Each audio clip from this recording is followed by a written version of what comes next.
racing around the mountain, coming straight back up at us. We've got the water, we're fighting fire, we've got a chance to do what we're here to do.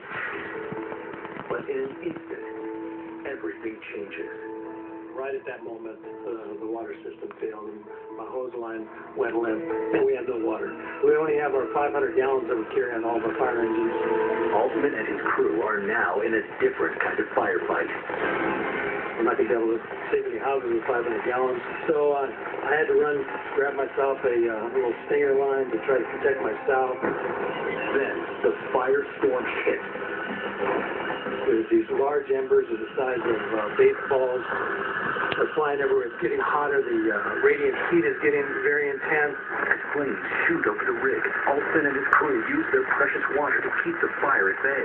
The brush gets on fire right behind me. I knock down a little bit of the flame there. It started to get so hot that I realized, oh God, this is getting scary now. The fire is closing in around him. He can hardly breathe. I had to lie down on the ground to try to get a little bit of fresh air.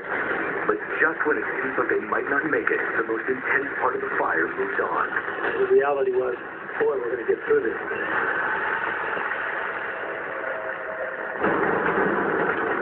Meanwhile, thousands of other firefighters are confronting the inferno all around Malibu. But no amount of manpower can stop the fire's relentless march towards the ocean. Evacuated residents look on as their houses go up in flames. I remember looking up and seeing the entire top of the hillside ablaze, and I knew that's where my home was. By 6 p.m., the blaze has burned through several canyons. As predicted, it's gone all the way to the ocean, consuming over 10,000 acres. But this fire is far from over. The conflagration is threatening to burn further west into Malibu and east towards L.A. Fire crews work desperately through the night to contain the blaze.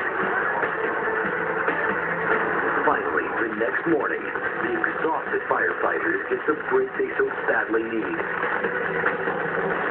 The Santa Ana's lightened up, and once that big wind stops, we're able to knock the fire down. By the next day, the blaze is largely controlled, but it takes another week to completely extinguish this monster fire. The inferno is the most destructive in Malibu's history, leaving 3 people dead and 369 homes destroyed. Damage is estimated at $500 million. It looked like a war zone. It looked like a bomb had been dropped right on us. And today, a fire of this magnitude could easily erupt in Bel Air and the Hollywood Hills, just a few miles east. Much of the same conditions extend well to the east along the Santa Monica Mountains Ridge. Except a blaze in the mountains above L.A. would be more disastrous because the area is so densely populated. In Bel Air and in Hollywood, they live elbow to elbow. That area has a day of reckoning coming, and when that happens, it's not going to be pretty. It's the firestorm that authorities fear most when it could happen tomorrow returns.